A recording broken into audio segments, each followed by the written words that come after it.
Lexington, Kentucky. Friday morning, May 19, 2023.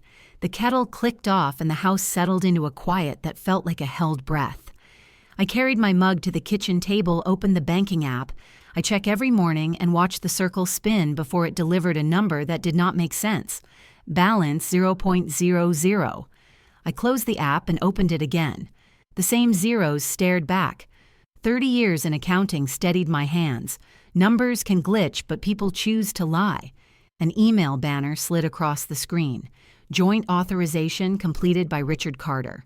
I did not gasp. I set the mug down so gently the spoon did not clink. Trust me, Eve. Tomorrow is a new chapter. He said that last night at the Windsor Oak as he raised a glass to 20 years. After dinner, he placed papers in front of me and called them an insurance update. It was late. I was tired. I signed. The clock above the stove read 7:42. The taste of last night's red felt metallic on my tongue. I forwarded the statement to a private folder named Household and let out a slow, measured breath. Panic wastes time. Math does not. I opened the transaction log. Transfer cleared. Routing number unfamiliar. Memo field empty. When someone wants to make a clean mess, they leave the memo blank. The email opened under my finger. Joint authorization completed by Richard Carter. My name sat below his like an obedient shadow. The bank offers voice assistance, but I did not call. I have been an accountant longer than I have been a wife. I know when to collect before I confront. Light came through the blinds in narrow bars and turned the table into ledger lines. I typed a date and a line in notes. May 19th. Trust discrepancy begins. He mocked my paper ledger and called it quaint. He said caution made me small. Caution kept me solvent. He loves the rush of a promise only he can see. I love proof. A floorboard popped upstairs. The house sounded like it was listening. I pulled last year's statements from a drawer. The totals fit because I had trimmed and saved and said no to things I wanted. Retirement does not build itself. You pack it one decision at a time and pray no one opens the box without you. I scrolled past congratulation texts from last night. You two give us hope. Be proud of the life you built. I typed a reply I did not send. We built it because I held the nails. The seconds turned 7:43. Embarrassment burned off and left something heavier and cleaner. He thought he drained my account. He filled my case file. He thought I would cry and reach for him in the dark. I poured more coffee instead. When you steal from an accountant, you sign your own audit. I photographed the balance, the email, the log, the clock. I sent the images to my cloud, to an external drive, and to my friend Amelia. A record is a witness you do not have to coach. I wiped a ring of steam off the glass and replayed his words. Trust me. The waiter pretended not to hear. He called the necklace simple, like you, and watched for a reaction I refused to give him. His phone lit with a name he turned face down. I am not a loud woman. I am not a cruel one. I keep books. I keep promises. Today I would keep a record he could not escape. I opened a clean page in my paper ledger and wrote with a steady hand, starting balance, ending balance, delta. I entered the routing number and drew 3 empty squares for confirmation checks. When the squares are full, the truth stops being a theory. My phone buzzed with a calendar note. Farmer's market, church, Sunday roast, the ordinary life that sits on a fault line. I dismissed the reminder and searched the routing digits. A shell company floated up from the results. Vickers and Blake Holdings. I said the name out loud. It felt invented. The refrigerator hummed and the clock clicked to 7:44. He would come down expecting eggs over easy and my soft voice. The app still showed zeros. They did not frighten me now. They steadied me. They told a truth I could build on. I saved the PDF again and filed it in a folder labeled Garden, a place I plant documents for dry seasons. I capped my pen and set it on the ledger with the calm of a nurse preparing a tray. Outside, a trash truck braked. Work was happening. Mine, too. I lifted my mug and let the heat remind me I was awake enough to see clearly and calm enough to plan. I stood and let a clean breath move through me. I would not shout. I would not beg. I would collect. I would reconcile. The hallway creaked and water shut off upstairs. His footsteps began their familiar rhythm on the stairs, casual and sure. If your spouse emptied your life savings, what is the first thing you would do? I have always believed that numbers do not lie, but people do.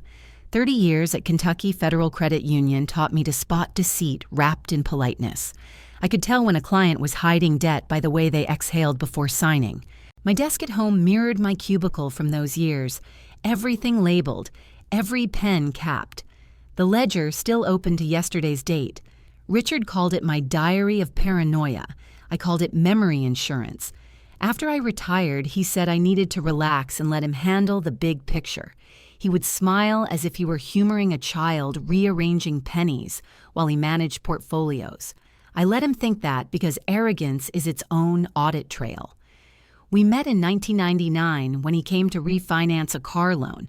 He liked that I remembered every number without looking at the screen. He said I was precise to the point of obsession. I said precision keeps people out of prison. He laughed and said he needed a woman who could keep him honest. That promise aged badly. Over the years, his investments changed shape like clouds. One day real estate, another day biotech, then crypto during the pandemic. Each cycle came with new passwords I was not allowed to see. He told me it was safer that way. I told him safety without transparency is control. He did not reply. After he drained the account, I looked back and saw the pattern that had been building quietly like mold under paint. He had started by moving his paychecks into a separate online wallet. He said it was temporary. He said returns were better there. I documented the date in my paper ledger, March 4th, 2021, transfer described as optimization. I had written beside it in red ink, "Do not trust unverified growth." The irony made me smile later. My handwriting never changed. Block letters neat enough for an audit. Richard said I was old-fashioned.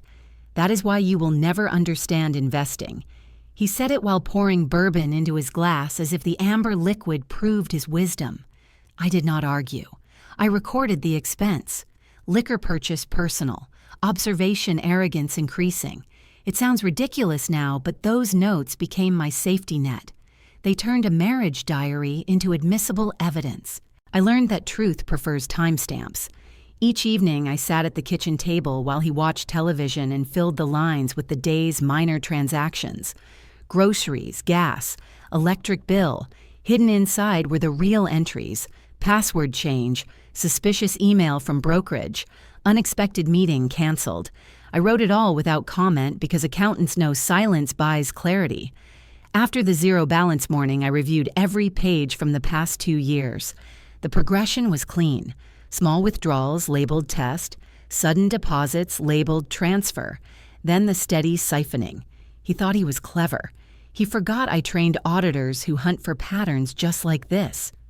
When I told Amelia about it later, she said my discipline was the difference between losing money and losing sanity. She was right. It is not rage that saves you. It is documentation. Richard's attitude toward me shifted the more money he touched. He used to brag about my accuracy. Lately, he said things like, "Numbers are only as good as the dream behind them." I used to nod politely. The last time he said it, I replied that dreams without math are scams. He laughed, but the sound had an edge. He wanted me to hand over my retirement account so he could fold it into his latest venture. Something about renewable housing in Florida. He said he knew people. I said I knew calculators.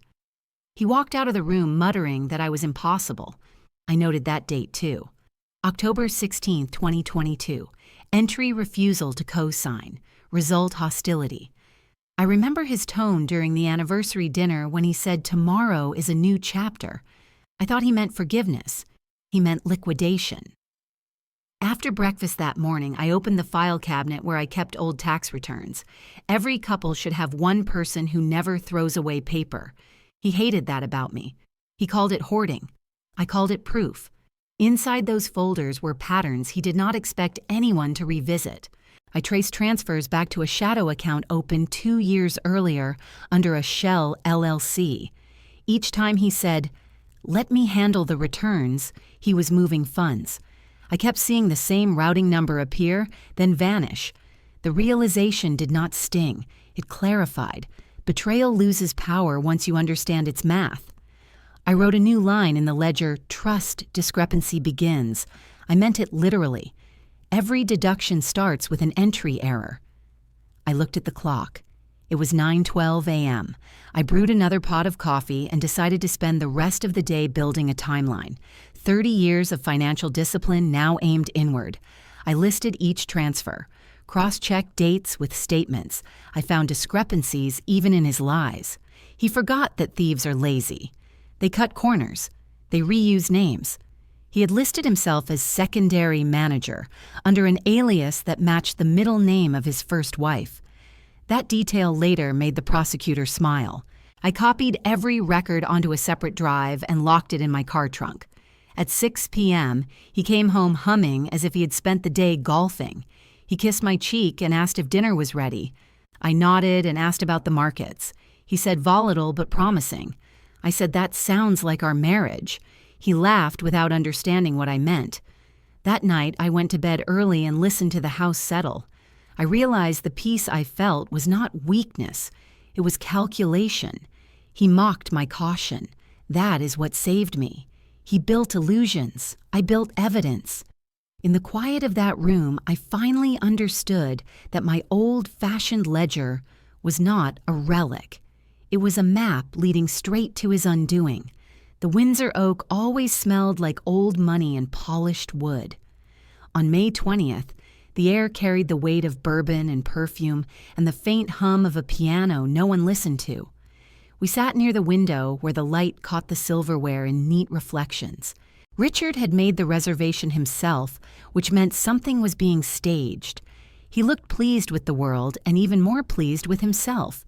He told the waiter it was our 20th anniversary and asked for champagne, though he preferred whiskey. The bubbles rose between us like small lies pretending to sparkle. He slid a tiny box across the table and waited for my reaction. Inside was a necklace so light it felt hollow. He said something simple like "you." His grin waited for offense. I smiled and thanked him. He wanted to win a scene, not a marriage. My phone buzzed against the linen, but his phone buzzed louder. Funds cleared, same routing as before, said the voice from his earpiece when he half turned to hide it. I watched the color drain from his face and return like a man caught rehearsing. He mumbled something about a client. I pretended not to notice. The steak cooled between us. He talked about expansion opportunities and partnerships and how wealth required vision. I nodded like a woman taking notes for a test she already passed. He raised his glass and said to trust. I raised mine and said to clarity.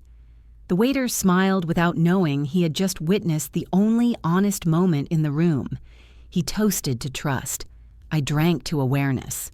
Later, when we walked to the car, the air was heavy with summer rain. He complained about my silence. I said anniversaries are for reflection, not performance. He laughed in that way men laugh when they feel cornered but think they still hold the map. On the drive home, the radio played soft country songs about forgiveness. He kept glancing at me as if measuring my mood. I gave him nothing. The house lights glowed like witnesses waiting for testimony. When we stepped inside, he turned serious. He said he had paperwork from the insurance company that needed my signature. Routine update, he said. Just keeps things streamlined. He placed the form on the table where my ledger usually sat. The irony almost made me laugh. The logo at the top looked familiar enough, and the fine print looked harmless enough for tired eyes. I signed while he stood behind me, resting his hands on my shoulders in mock affection. He kissed the back of my neck and whispered, "You'll thank me later." The pen left a small dent in the paper from the pressure of my hand. He folded the document neatly and tucked it into his briefcase. He said he needed to drop it at the office first thing in the morning. I said, fine. He said insurance keeps love alive. I said honesty does better. He changed the subject to dinner bills and weather. When he went upstairs, I sat for a long time at the table, staring at the empty plate and the place where his form had been. The faint smell of ink clung to my fingers. I washed my hands twice. I dried them on the towel embroidered with our initials. The stitching looked uneven, like a prediction. I poured a single glass of wine and opened my notebook. Entry for May 20th anniversary dinner, Windsor Oak observed behavior elevated self-importance, possible transfer of funds. I wrote each line slowly, because slow writing keeps emotion from spilling. I replayed the evening and cataloged details like an investigator of her own life. He said the gift was simple, like you. Note contempt, disguised as humor. He said trust. Note manipulation through ceremony. He requested signature after alcohol. Note coercion through ritual. My handwriting stayed straight while my pulse did not. Upstairs, I heard drawers open and close. I imagined the paper sliding into his locked briefcase. He thought I was predictable. He thought I was tired. He thought wrong. I placed the glass in the sink and stared out the window at the yard, light flickering near the fence. Somewhere out there, a dog barked twice and stopped. I felt the weight of certainty settle. He had done something irreversible. What he did not know was that every transaction leaves residue. The next morning I would collect it. The clock read 11:56. He came down for water, pretending to be casual. He asked if I was coming to bed. I said soon. He touched my shoulder again and said, "We're good, right?" I turned and smiled. Perfectly. When he went back upstairs, I whispered to the dark. He said it was insurance. He insured his own downfall. I locked the back door and checked that the drive with my documents was still in its hiding place. In the quiet, I thought about how easily trust becomes a signature. People imagine betrayal happens with shouting and slammed doors. Often, it is ink drying under kitchen light. I closed the notebook and laid my hand on it as if blessing a grave. Tomorrow, he would go to work believing the world still spun in his favor. I would start turning it the other way. I rinsed the last trace of wine from my glass and left it upside down to dry. Then I went upstairs and lay beside him, listening to the steady rhythm of a man who believed he had won. In truth, he had just balanced my books. Amelia Reed had the kind of presence that made silence feel like permission. She was 63, retired from family law, and still sharp enough to slice through a lie before it finished breathing. We met years ago at St. Andrew's Wednesday study group, where she led discussions on fairness in Scripture, with the same tone she once used in court. After the dinner, I called her under the pretext of returning her casserole dish. She invited me to coffee instead. The next morning, I arrived at her small white house where the porch creaked with honesty. She poured black coffee into chipped mugs and waited for me to speak. I told her everything except the part about fear. She already knew that part. She listened without interruption, only the faint ticking of her clock filling the pauses. When I finished, she asked one question. "Do you still have access to the joint account?" I said not anymore. She nodded once and said, "Then we start with what you do have. Evidence is never about what was taken. It is about what remains." She handed me a small legal pad and told me to write every detail that could be verified: time, date, person, place. Emotions fade, she said, records don't. She showed me how to record calls legally in Kentucky, how to state consent if needed, and how to store data in multiple locations. She had done this before for women who had lost more than money. I learned quickly that law, like accounting, rewards patience. We worked through the afternoon building a timeline. When I mentioned the routing number, she looked up sharply. "Read it again," she said. I did. She typed it into her laptop, then turned the screen toward me. The name Vickers and Blake Holdings appeared. Registered owner deceased since 2018. Address belonged to a vacant lot outside Louisville. I felt the air leave the room like a confession. Amelia said quietly, "Dead men don't run shell companies." She clicked deeper into the public records. The agent listed was Richard Carter. The signature on the file was mine. I stared at it as if looking into a mirror I had never agreed to face. He'd scanned my signature from an old tax document and used it to open the account. The first red flag had a signature mine. I pressed my thumb against the table, trying to steady the pulse in my wrist. Amelia leaned forward. "This is identity fraud and marital financial misconduct," she said in the calm tone of a surgeon describing anatomy. You need to secure copies before he realizes you know. She printed the registration form and slid it toward me. Keep this somewhere he won't think to look. Where do you keep your garden tools? I told her. Good, she said, hide it there. Most men never notice what keeps the house alive. She showed me how to request transaction histories through third-party verification. Together, we traced transfers totaling $300,000 over the last 4 months. The most recent one cleared 24 hours before my balance hit zero. It was sent to the shell company through a digital broker account in Illinois. Each withdrawal carried the same memo field left blank. Amelia shook her head.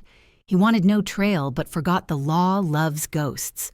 She explained how to preserve metadata from my emails and how to store backups in encrypted drives. I followed every instruction like a student who finally understood the cost of skipping class. As the sun slanted through her curtains, she looked at me and said, "Evelyn, you have 2 choices, react or record. Recording wins in court." I said I plan to win everywhere. She smiled slightly. That's the spirit. Before I left, she gave me a small USB stick and said, "This will mirror your evidence automatically whenever you plug it in. Keep it on you. Consider it your Ledger version 2. That night, I sat at my kitchen table again with my laptop open to the banking site. The numbers on the screen mocked the years I had spent balancing other people's books. I searched for Vickers and Blake Holdings and found the same registry Amelia had pulled up. But this time, I saw something new. A secondary authorization line marked Power of Attorney valid through May 22nd. The date matched the form I had signed after dinner. He had planned everything to close the loop before I even woke. I opened my email history. Weeks earlier, he had sent a message about a tax adjustment requiring joint acknowledgement. Attached was a PDF I never opened. Inside, it was the digital consent form granting him authority over all shared assets. My own oversight had become his weapon. I whispered to the screen, "You used me to erase me." The clock ticked past midnight. I uploaded all documents to the encrypted folder Amelia set up. Each file name was coded with dates and keywords. Ledger Duan Dinner, Ledger 2 Signature, Ledger Duan Routing. I printed physical copies and sealed them in an envelope marked receipts. I tucked it behind the seed packets in the garden shed exactly where she advised. I felt the quiet satisfaction of someone who has turned shock into strategy. The next morning, I called the credit union where I had spent 3 decades and asked for an old friend in security. I told him hypothetically about an account possibly opened under fraudulent identity. He laughed softly and said, "Evelyn, you still working cases after retirement?" I said, "Habit never dies." He agreed to run a discreet check. 2 hours later, he called back. "You didn't hear this from me, but that LLC shows multiple flagged transactions, same IP address as a residential network in Lexington." I thanked him and hung up before my voice could shake. The truth had boundaries, now coordinates and data points. He thought he was moving through fog, but I had mapped the ground. That evening, I met Amelia again at her porch. We sat with iced tea this time. She reviewed the files I brought on a flash drive and said these will hold up if you want to go legal. I asked what she meant by want. She said some women prefer silence. I said silence is consent. She nodded approvingly. "Keep documenting," she said. "When he makes his next call, record it. People who lie forget details, but tapes don't." I drove home watching the sky darken over the fields. Somewhere between the horizon and the rearview mirror, I realized I no longer felt like a victim counting losses. I felt like a witness counting proof. In the distance, lightning flashed without thunder. Storms announce themselves before they break. I parked the car and walked inside calm and certain. The shadows in the hallway no longer frightened me. They were evidence waiting to be illuminated.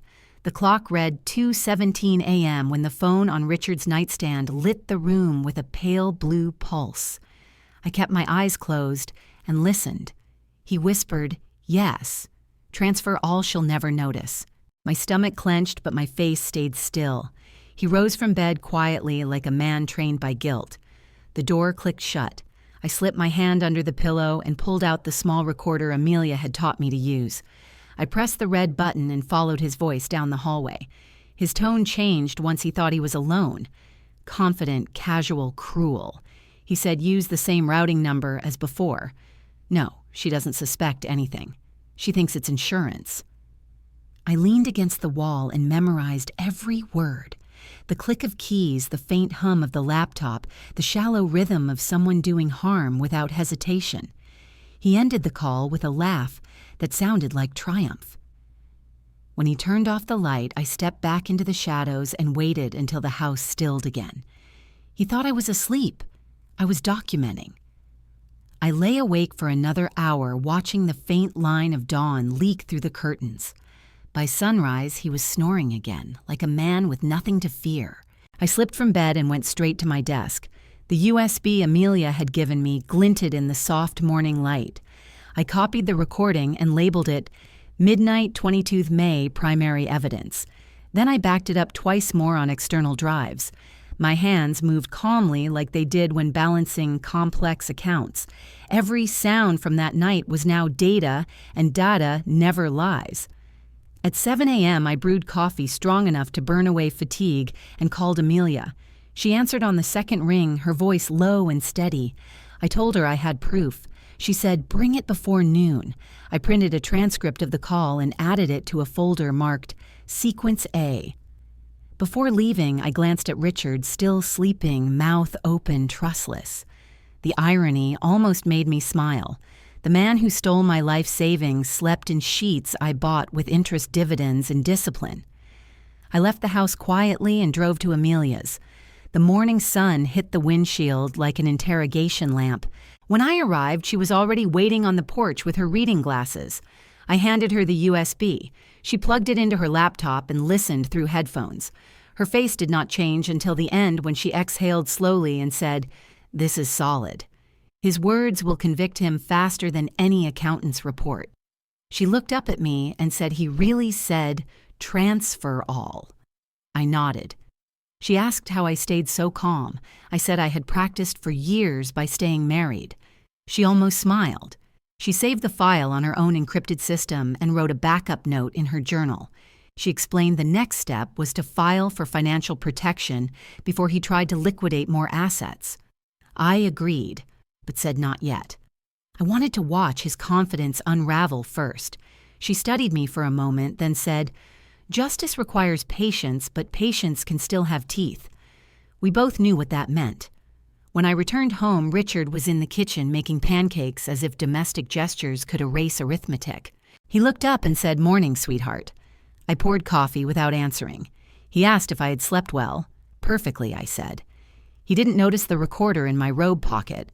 I sat and watched him flip pancakes, humming off key. Each movement felt rehearsed, like an actor performing decency. He set a plate in front of me and kissed my cheek. I tasted syrup and deceit. While he washed dishes, I checked my phone. Amelia had sent a message simple and clear, copy delivered, evidence safe. That reassurance settled inside me like armor. The rest of the day unfolded in polite small talk. He went to his office. I stayed home reviewing documents. I cataloged every transfer and labeled them chronologically. The repetition steadied me. At 5 p.m., he texted, "Running late dinner at clients." I replied, "Take your time." That night, I ate alone and watched the evening news. A local segment about financial scams played ironically on screen. I took notes on legal terminology the reporter used. My house smelled like lemon cleaner and quiet resolve. Around midnight, I opened my ledger again. I wrote a new entry. The night he stole my trust, I backed up his guilt. It was the truest sentence I had ever written. I reread it several times until the anger softened into purpose. I printed one extra copy of the transcript and sealed it in an envelope labeled to be opened in court.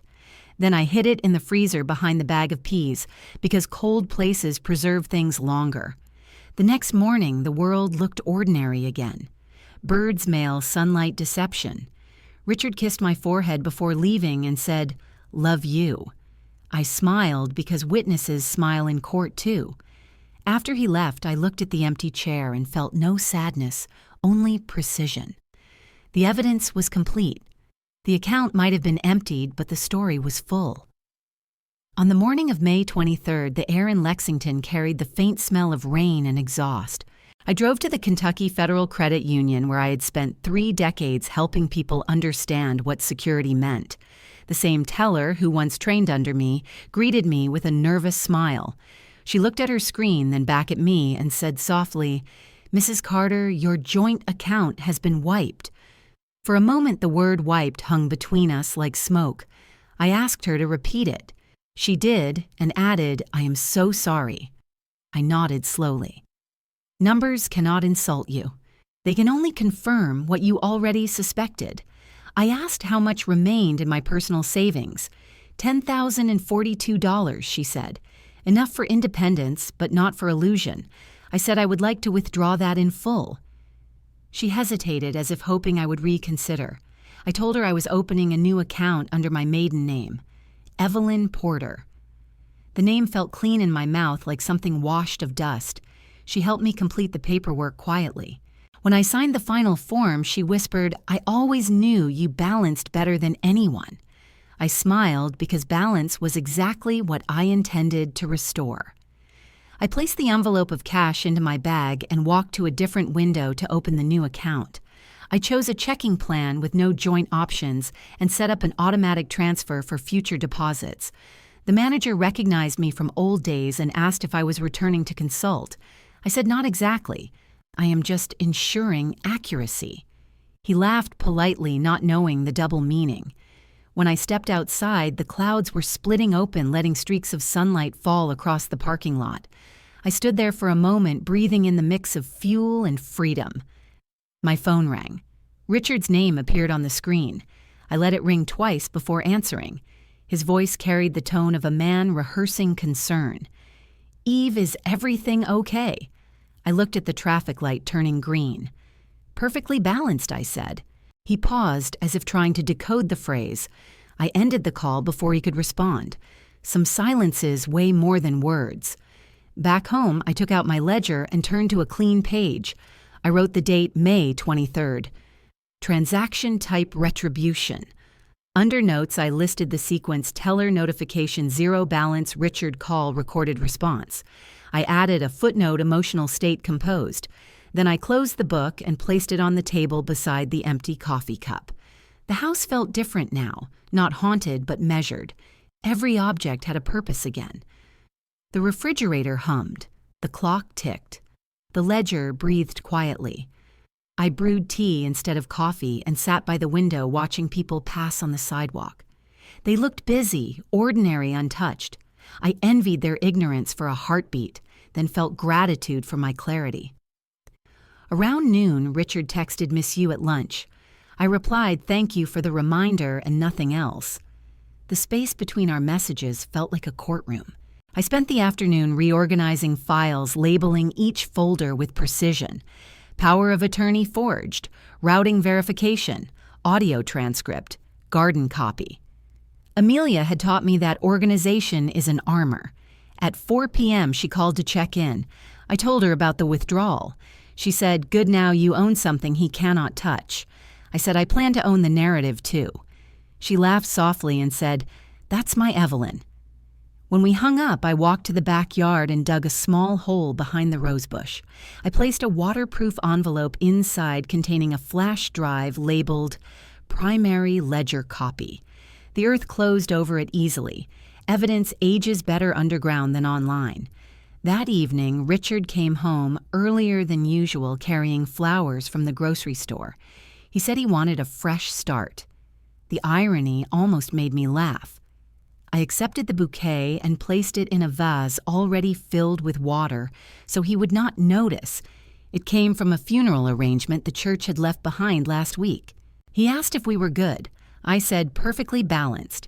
He smiled, relieved without understanding. He mistook silence for surrender. He talked about a new business trip and how we might travel together later in the summer. I nodded at intervals, counting each lie by the tone of his voice. After dinner, he watched television, while I sat with my ledger pretending to review old recipes. I was instead listing every expense of betrayal: time, trust, energy, faith.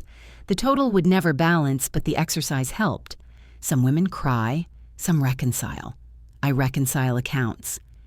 When he went upstairs, I stayed in the kitchen staring at the flicker of light from the muted TV reflecting off the stainless steel appliances. My reflection looked older, but sharper. Betrayal does not age you.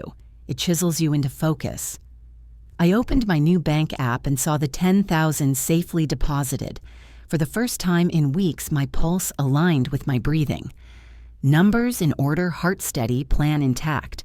I turned off the lights and let the darkness settle like a closing statement. The next morning would bring paperwork, lawyers, and perhaps confrontation. But tonight was equilibrium. Justice begins quietly, often with a teller's apology, and a woman who decides that precision is power. The table was set for 2 on the evening of May 28th.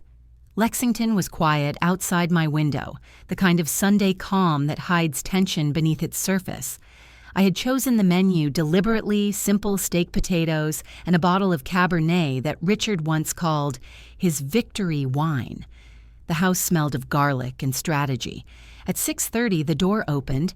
He walked in, smiling a little too broadly, holding a single rose from a gas station bouquet. I thanked him with the kind of politeness that sounds like distance. He commented on how nice the table looked and how it reminded him of our early years.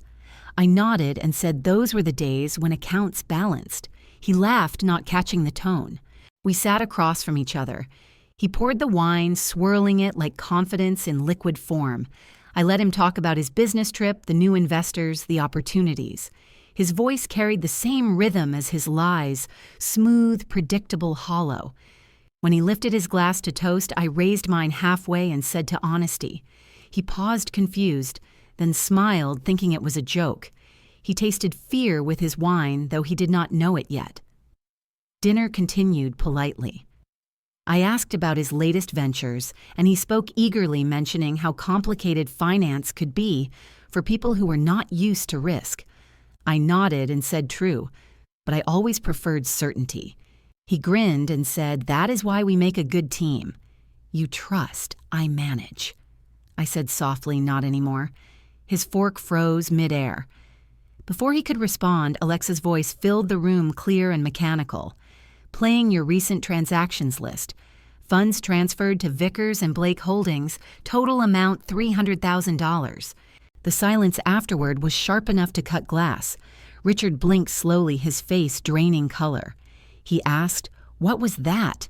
I said, "Transparency." He stood abruptly, knocking his napkin onto the floor. "Where did you get that name?" he demanded. I tilted my head. "From your dead business partner." His mouth opened, then closed again. I reached for the small remote beside my plate and pressed play. The recording from that night filled the room, his voice saying, "Yes, transfer. All she will never notice." The sound echoed against the walls like a verdict. He backed away from the table, hand trembling, gripping the edge of a chair.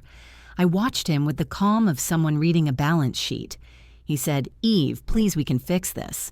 I said I already did. His eyes darted toward the door as if escape could rewrite history. I told him Amelia had copies of every document, every recording, every signature. I told him the bank had been notified and the State Financial Fraud Division would be receiving a full report by morning. He tried to speak, but words stumbled like overdrafted checks. He whispered, "I did it for us." I said, "You did it for control." I rose slowly and collected the ledger from the counter, flipping it open to the latest entry.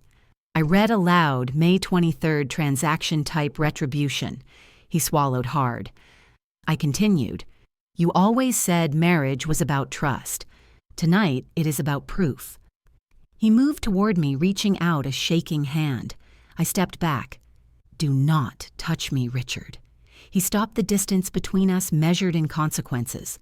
I walked to the window and looked out at the quiet street where the neighbors' porch lights flickered. No one outside would know that a marriage was ending inside this house, not with shouting, but with evidence. He said, "What do you want from me?" I turned and said acknowledgement. He stared, confused. "I want you to admit that you thought I would stay quiet. I want to see it in your face when you realize I am not the woman you erased." His lips parted, but no sound came. The air smelled of burnt garlic and fear. Alexa interrupted again, saying, "Would you like me to continue?" I said, "No, thank you, we are done." The robotic politeness made him flinch. He sank into his chair, rubbing his temples, muttering, "This is crazy, we can talk about it." I said, "Talk is for people who share a language. You and I only share records." I poured the remaining wine into his glass and pushed it toward him. "Here's to your last toast as a free man." He did not drink. I sat across from him and said, "Richard, you said trust me." I said, "Checkmate." He exhaled loudly, his shoulders collapsing under the weight of realization. The silence stretched until it became uncomfortable even for me. Then I spoke again, lower, colder. "You always believed power was control. It is not. Power is documentation. You never noticed that the woman balancing your books was also balancing your downfall." He looked up, his eyes wet, but not from remorse. It was the shock of exposure. Public enough to destroy his pride, private enough to spare the neighbors. He whispered, "Will you go to the police?" I said I already did. His fork clattered against the plate, the sound small and final. He stood again, slower this time, and asked, "Can I at least explain?" I said, "Of course, but I will be recording." He sat down without speaking. I gathered the plates and carried them to the sink, letting the water run as background noise. Behind me, he muttered something about partnership and forgiveness. I said those words have expiration dates. He stared at his reflection in the window glass, seeing perhaps for the first time the man behind the fraud. When the dishes were done, I turned off the faucet and dried my hands deliberately. The evening had the stillness of a closed ledger. I looked at him one last time and said, "Tomorrow you will receive formal notice from the court. I advise you to read it carefully this time." He nodded weakly. I walked him to the door because courtesy should outlive affection. As he stepped outside, he said, "I never thought you had it in you." I replied, "Neither did you," and closed the door. Inside the house, the faint hum of the refrigerator sounded like applause. I poured myself a final glass of wine and sat alone, letting the quiet fold around me. He had tasted fear with his wine, and I had tasted freedom with mine. The recording light blinked once before turning off. Justice had begun to speak in my language now, numbers, dates, evidence, silence. The morning of June 5th began with the soft ring of my phone and Amelia's voice steady and certain. "It's official," she said, "the subpoena has been issued." I sat up in bed, the sunlight cutting through the blinds like a verdict. Across town, Richard Carter was about to discover that the same system he once manipulated could also crush him. By noon, his mailbox held a thick envelope stamped with the seal of the Kentucky State Financial Court. Inside it were the words that unstitched his confidence. Subpoena, allegations, marital financial fraud. His name printed in bold like a headline he never wanted to read. For once he read fine print, and it spelled his name. Amelia and I had filed everything 3 days earlier. The documentation was airtight. The recordings, the forged signatures, the transactions through Vickers and Blake Holdings. Every page cross-referenced and signed. I had triple-checked every figure, because that was my language precision. When the court clerk stamped the final sheet, Amelia leaned toward me and whispered, "This is what closure looks like on paper." Now it was real. That afternoon, Richard called from an unknown number. His voice was trembling but still trying to sound composed. "Eve, we can settle this." I said we already did legally. The pause that followed was thick and uneven. He asked, "How could you do this to me?" I said, "You did it to yourself. I just filed the paperwork." He tried again. "I was under pressure. There were debts I couldn't control." I said, "And you thought stealing from your wife was a solution." His silence confirmed it had never been about money. It had always been about ownership. I ended the call and blocked the number. He called Amelia next, begging for mediation. She told him in her calm, measured way that mediation requires honesty and signatures that are not forged. He hung up. Later that day, she called to tell me his accounts had been frozen pending investigation. The irony was poetic. The man who prided himself on liquidity was now parched. At his downtown office, panic spread faster than gossip. Employees whispered in hallways as investigators collected files. Richard stormed through rooms demanding explanations from anyone who looked nervous. He shouted about loyalty and misunderstanding, but no one listened. The story was already on its way to the legal bulletin. I imagined him pacing under fluorescent lights, trying to remember which lie led to which cover story. For someone who built illusions, he never learned how to live inside one. I spent that day differently. I made tea, opened my ledger, and recorded the entry. June 5th, court action initiated. Outcome pending. Emotional balance stable. I felt no joy, no triumph, just the quiet satisfaction of order restored. Justice rarely shouts it, simply documents. At 4 o'clock, a courier arrived with a copy of the subpoena for my records. I signed it carefully, placing my initials next to his full name. The alignment looked symbolic, my precision beside his collapse. Later, Amelia came over to review next steps. We sat at my kitchen table under the same lamp where I once balanced our household budget. She outlined the legal timeline hearings, asset discovery, financial restitution. I listened, taking notes like a student again. She said, "You know this will go public once the court logs it." I said, "Good sunlight is the best audit." She smiled, that small, approving smile I had come to recognize as respect. When she left, the evening air carried the faint scent of rain. I stood at the window, watching headlights blur into streaks of silver. Somewhere across town, Richard was probably tearing through old files searching for leverage. He would find none. Every account, every property, every signature had been traced back to the fraud. He built lies on my signature. I signed his sentence. The next morning, local news mentioned the case briefly under community financial alerts.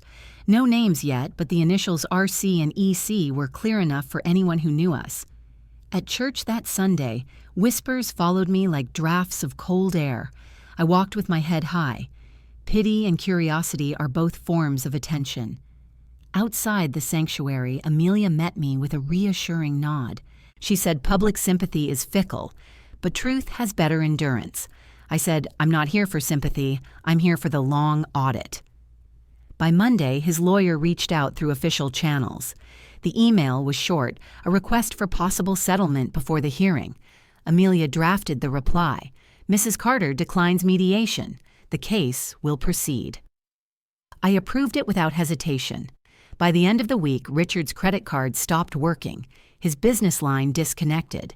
He had spent years constructing an image of success on borrowed credibility, and my ledger had just repossessed it. When the week ended, I allowed myself one small indulgence.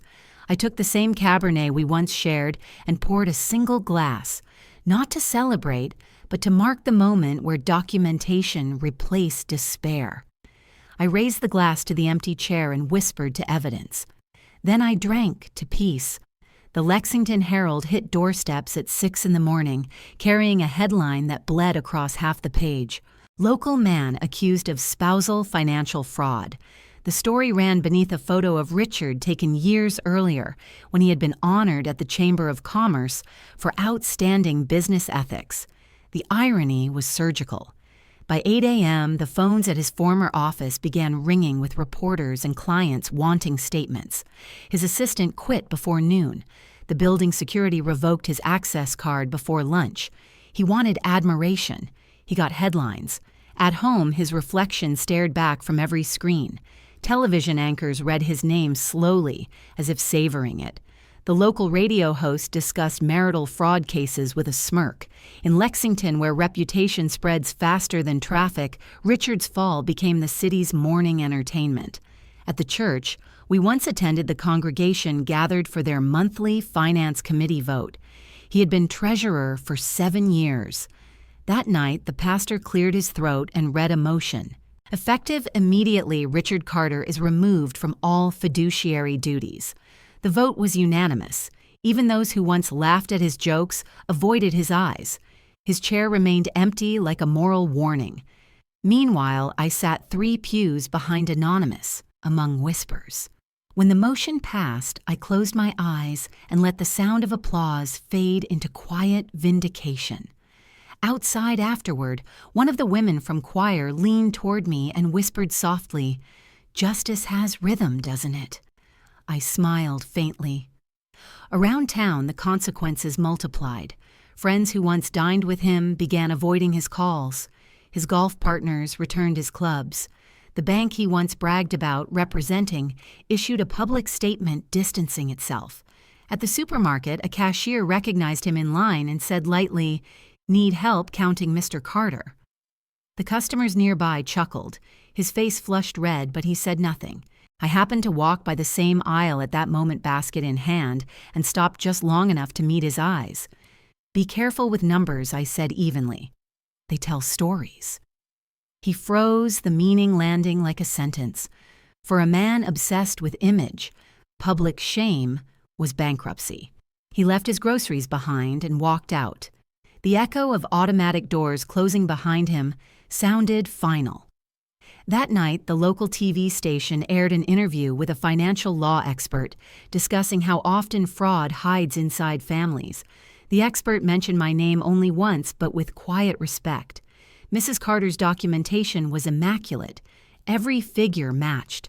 Watching that alone in my living room, I felt a strange peace. The vindication was not joy, it was alignment. The city now knew what the ledger already did. Across town, his phone buzzed endlessly with calls from reporters and lenders. He answered none. Neighbors who once waved now shut their blinds.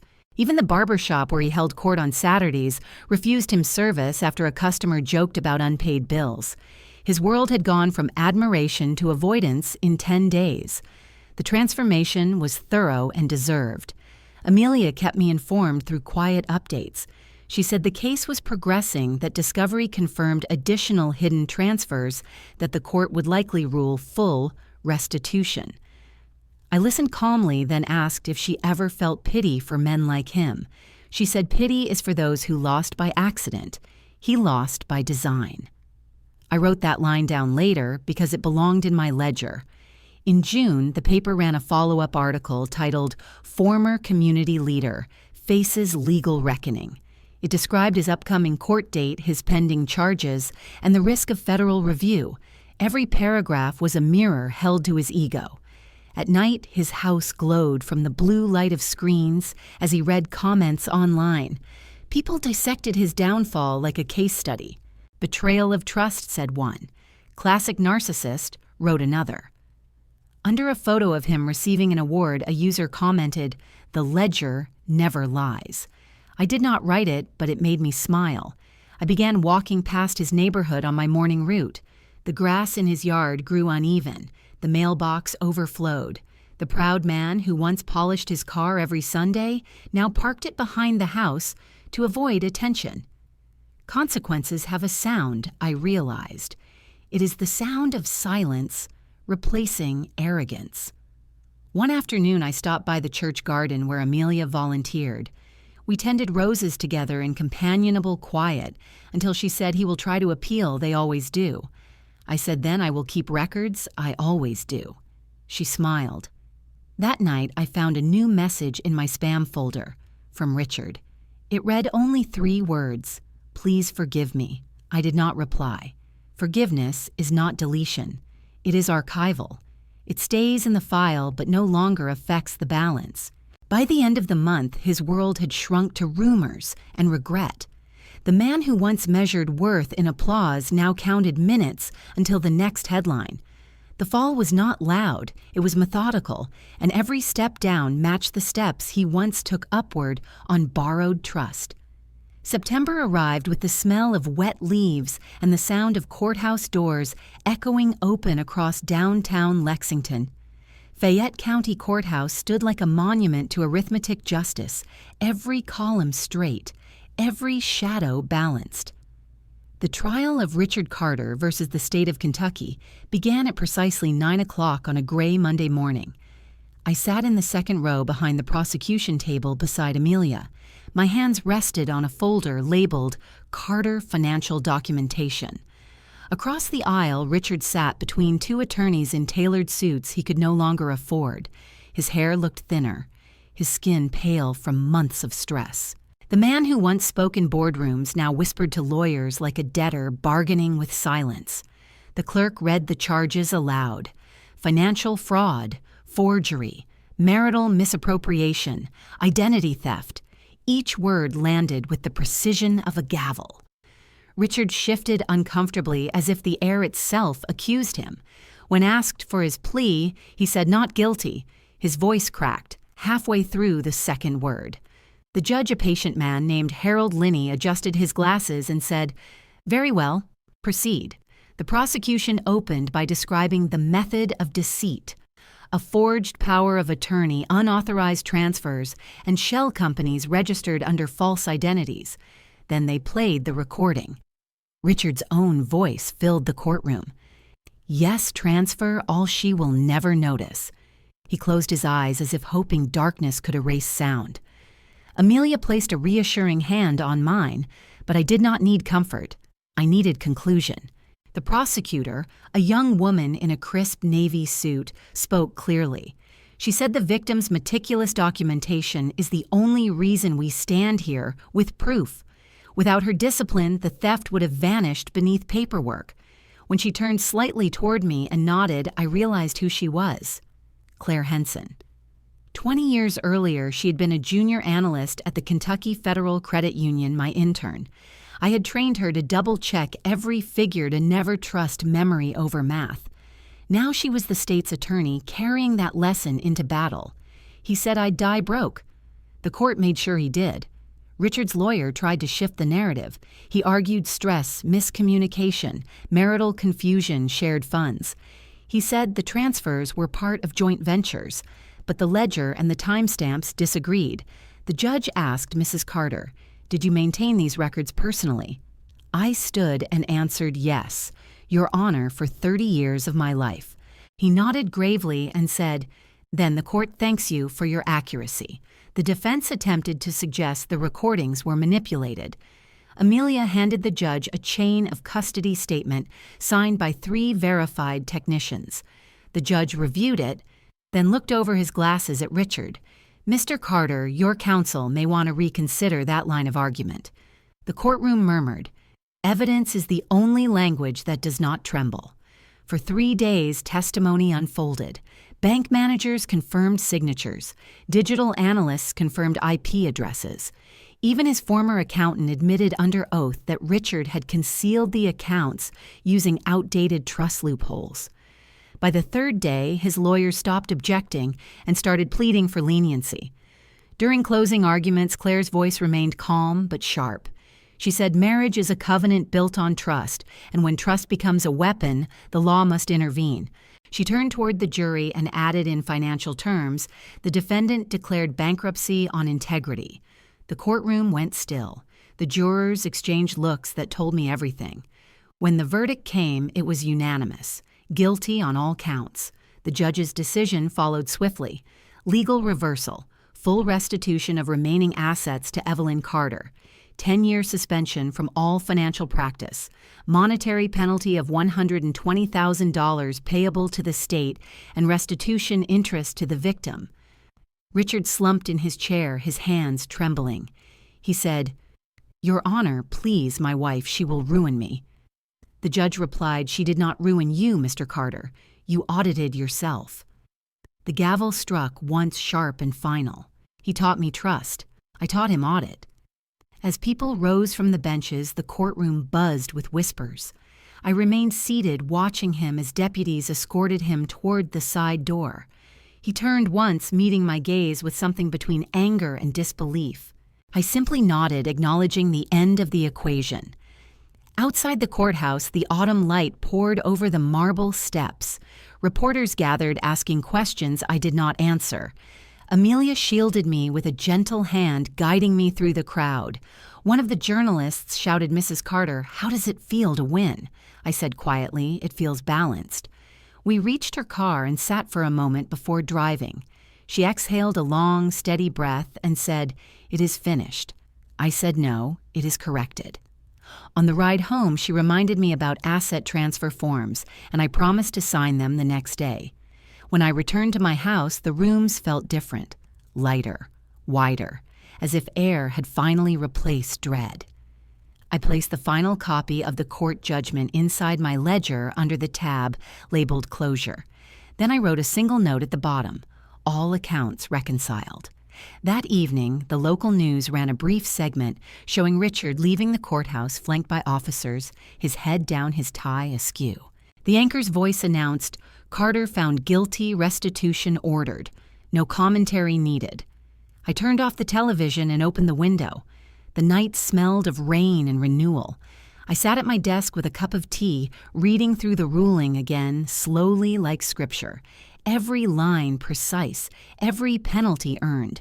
Justice had spoken in the language I understood best, numbers and proof.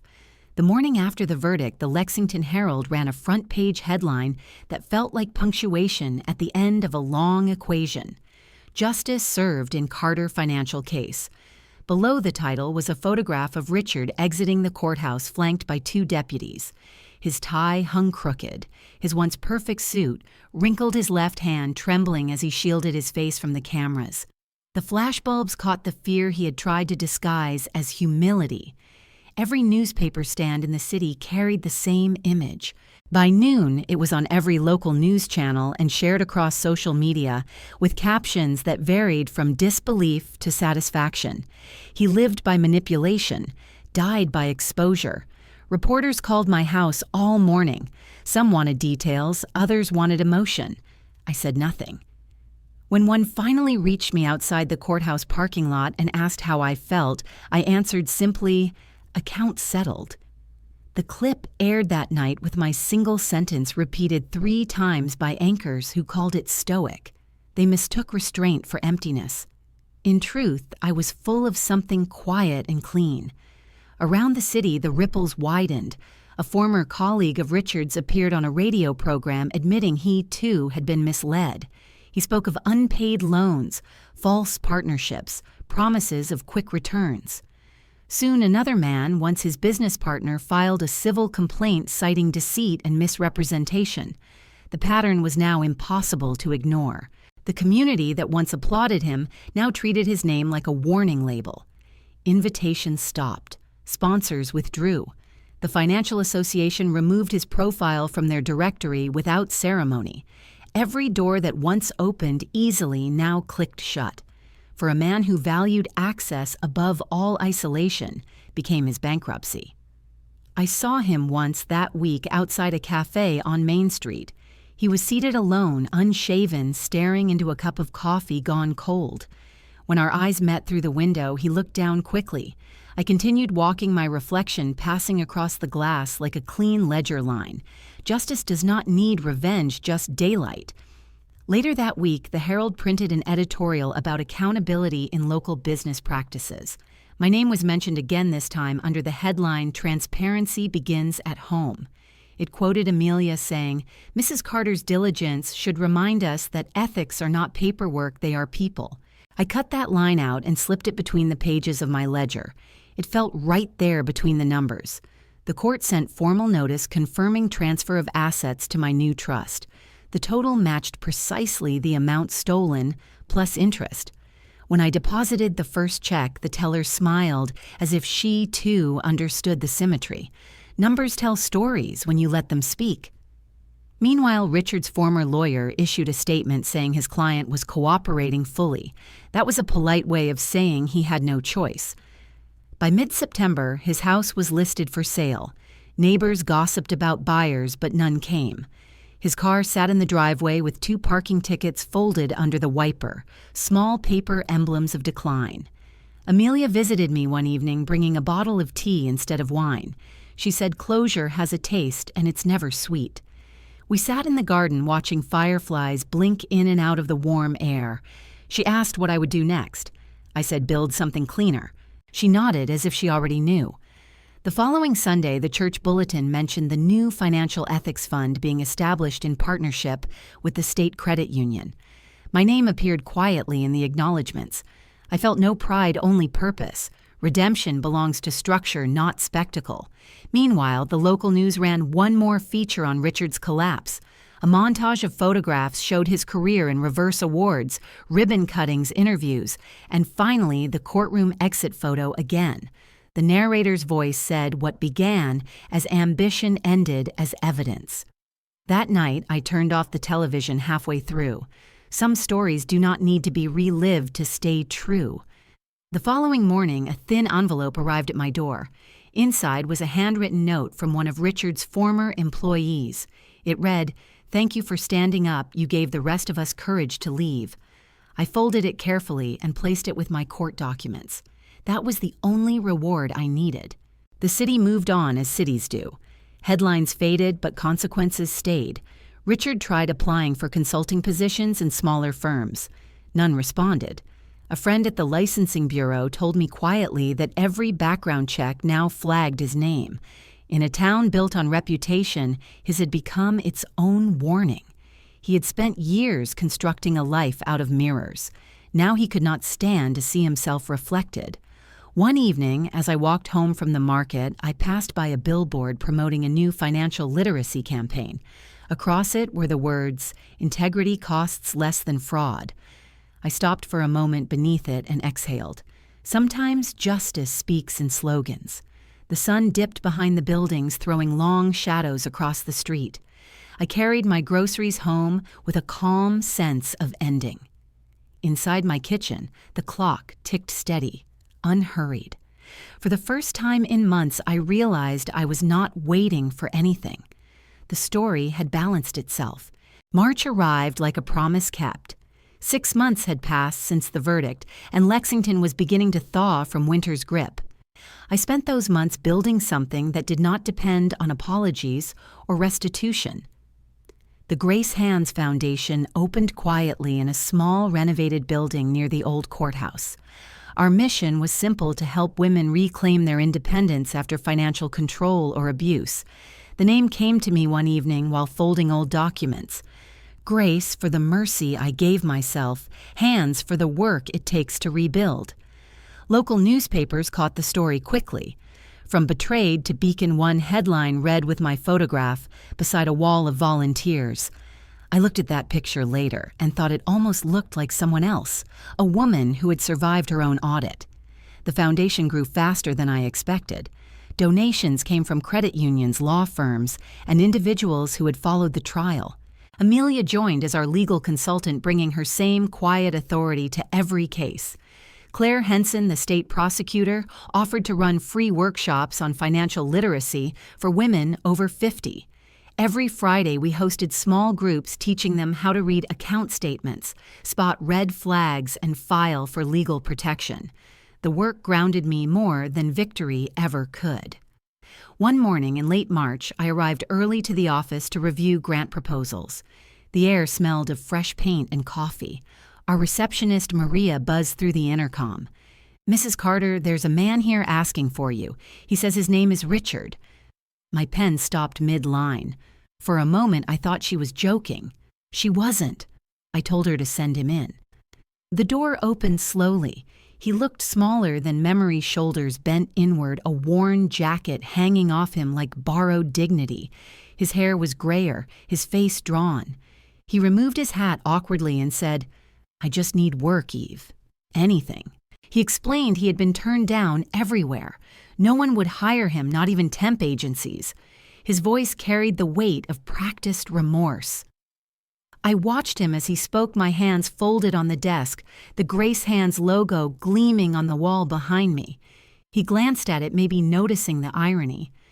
I said, "You are here for a job at a foundation that helps women recover from men like you." He flinched. He said, "I can help with accounting. I still know the systems." I said, "Grace requires honesty, and we don't hire ex-trustees."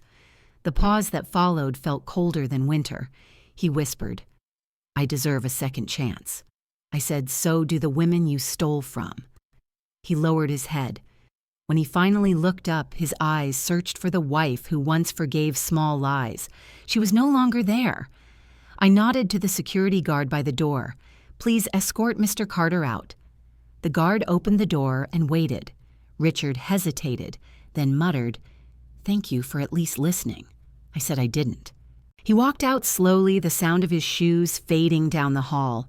Staff who overheard the exchange stood silent, unsure if they should applaud or pray. I returned to my desk and continued reviewing the grant forms. The world doesn't stop for poetic justice, but it notices. Later that week, a reporter from the Herald visited to write a follow-up piece. The headline read, "Grace Hands Lifts Survivors of Financial Betrayal." The article included a single line that made me smile. When asked about her ex-husband's visit, Mrs. Carter declined comment. Accountability doesn't need an audience. By summer, the foundation had helped over 100 women establish independent accounts and credit. Each case reminded me of how close control and love can sometimes appear. We hosted an event in June where survivors shared their stories. I stood at the back of the room listening to their voices. Every word felt like a reversal of silence. That evening, after the event, I walked through downtown and past the Bluefield Bank branch, where Richard once made his secret transfers. The building had changed ownership, but the sign still gleamed in the evening light.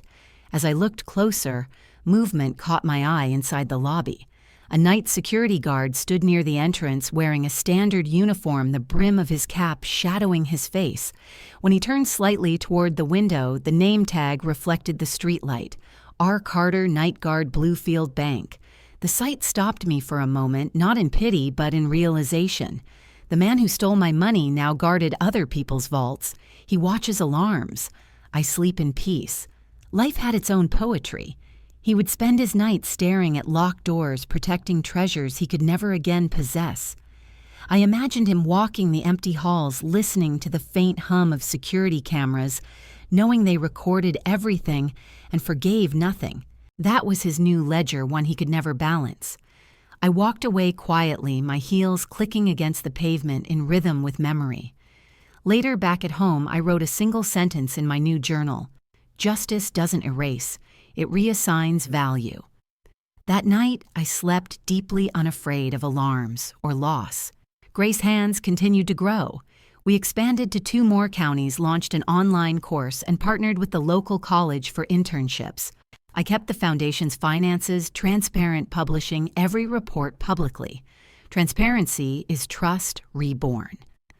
One afternoon, Amelia stopped by with new case files. She looked at me over her glasses and said he called again this time to donate $50 anonymously. I asked, "Did you accept it?" She said yes. Every story deserves a ledger entry. We laughed quietly at the irony. As the sun dipped beyond the window, she asked if I ever regretted anything. I said only the years I thought silence was safety. She nodded and replied, "Now your silence is power." The room fell peaceful. Before leaving, she asked what I would name my next program. I looked at the Grace Hands plaque and said, "Perhaps reconciliation, but for numbers, not hearts." When she left, I sat alone in the dimming light, thinking of how life rebalances itself when you stop fearing subtraction. The city outside hummed with distant noise, but my world was calm.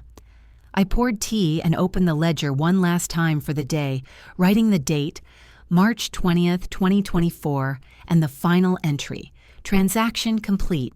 Would you have let him work or let him remember May's sunlight spilled over downtown Lexington like a benediction, 1 year exactly since the morning I woke to find my balance at 0. The city had changed since then, or maybe I had. Storefronts shimmered with fresh paint, bus stops bore new ads, and on Main Street a new billboard rose above the skyline, white background, bold blue text, "In Trust We Build Again. Carter Financial Integrity Fund." Below it was my own signature, the same looping cursive that once appeared on joint accounts, now standing alone as its own emblem. The letters gleamed under the noon light. People on the sidewalk stopped to read it. Some nodded. Others took photos. For most, it was just another message among many. For me, it was punctuation, a period after a long sentence of deceit. Justice doesn't shout. It advertises. The fund had been born out of the Grace Hands Foundation, created to support women rebuilding after financial betrayal. The board insisted on naming it after me, saying my story symbolized accountability, reborn. I resisted at first, but Amelia reminded me that sometimes visibility is part of victory. She said men have buildings named after them for lesser integrity. Let this be your turn. And so it was. The logo designer had used my real signature scanned from the last page of my original ledger. When I saw it printed 40 feet high, I felt no vanity, only balance. Across the street, a figure sat on a bench under a tree head tilted up watching. I knew the posture before I saw the face. Richard. He looked older, not by years, but by erosion. The suit he wore hung loose, a thrift store echo of his former style. He held a paper cup of coffee in both hands like a man afraid of dropping something else. His eyes were fixed on the billboard, unblinking. I stopped on the opposite sidewalk, unseen behind a bus shelter, and watched him watching me without knowing it. He smiled faintly bitterly as if acknowledging a punchline only he could hear. For a moment, I almost pitied him. Then memory corrected me. He had rewritten trust into theft and called it love. Now the city carried my name where his once carried scandal. He had said, "Trust me." I did, once. Now the whole city trusts me instead. A bus passed between us, breaking the line of sight. When it moved on, he was gone, leaving behind only the empty bench and a newspaper folded on the ground. I crossed the street and picked it up. The front page headline read, "Economic Recovery Fund launches to restore community faith." Beneath it, a smaller line mentioned the partnership between the foundation and the state. The past had become a lesson plan. I folded the paper and kept walking. The air smelled of spring rain and coffee. The courthouse steps gleamed ahead, where I had once stood holding papers heavier than truth. Today they looked ordinary again. I paused for a moment and let myself remember the first time I walked those streets after the trial. People had whispered then. Now they greeted me by name. Some called me Mrs. Carter with respect, others Miss Carter with recognition. Either way, it was acknowledgement, not curiosity. Amelia met me for lunch at a small cafe near the fountain. She arrived carrying files as always and said the foundation's annual report was ready. I told her about the billboard. She laughed softly and said, "Poetic closure looks good in print." We sat by the window watching traffic hum below. She asked if I had seen him again. I said only from a distance. She said distance is mercy. I nodded. Later, she told me the fund had received a new donor, a private contribution made under initials RC. I raised an eyebrow. She said the world is circular, Evelyn. I said, or maybe he's paying interest. We laughed quietly, the sound light, but full. After lunch, I walked to the courthouse plaza. A breeze lifted the scent of wet stone. I sat on a bench facing the billboard visible above the rooftops. Cars moved steadily beneath it, their reflections flashing across the glass windows of nearby offices. It struck me how cities remember. They etch names, they archive scandals, and then they build something new over both. I thought of all the women who had walked into Grace Hands in fear and left with clarity. The ledger of pain had been replaced with a ledger of proof. Justice had not required revenge, only daylight. I opened my notebook and wrote that line down to keep for the next workshop. Around me, the city kept moving. A boy on a bicycle passed by, humming. Two lawyers argued softly on their way to lunch. A street musician played a violin that sounded like rain on glass. Life's ordinary soundtrack returned. I looked back at the billboard one more time, the blue letters glowing under the sun. My name, a symbol not of ego, but equilibrium. The backup was nothing without the original, and I was the original. That truth pulsed beneath everything the same way an old melody lingers after the music stops. As evening came, I walked home along the same route I once drove to the credit union years ago. The windows of the shops reflected the fading gold light. For the first time, I noticed how peaceful it felt to see my reflection among strangers, no longer hiding, no longer diminished. At a crosswalk, I stopped and waited as the light turned red. The billboard was still visible behind me in the glass of a passing bus, inverted but clear. My signature floated there backward, readable only to me. I smiled at the symmetry. Trust reversed still spells truth if you look closely enough. That night, I sat at my desk with the window open to the sound of crickets. I wrote one last entry in my ledger under the date May 19, 2024. 1 year balance restored. Under notes I wrote, "Forgiveness is optional, clarity is permanent." Then I closed the book and placed it beside the original evidence folder, both sealed, both complete. I turned off the lamp and let the darkness settle like punctuation. Outside, the billboard glowed faintly against the night sky, white light cutting through the quiet. If you were Evelyn, would you have stayed silent or built a billboard?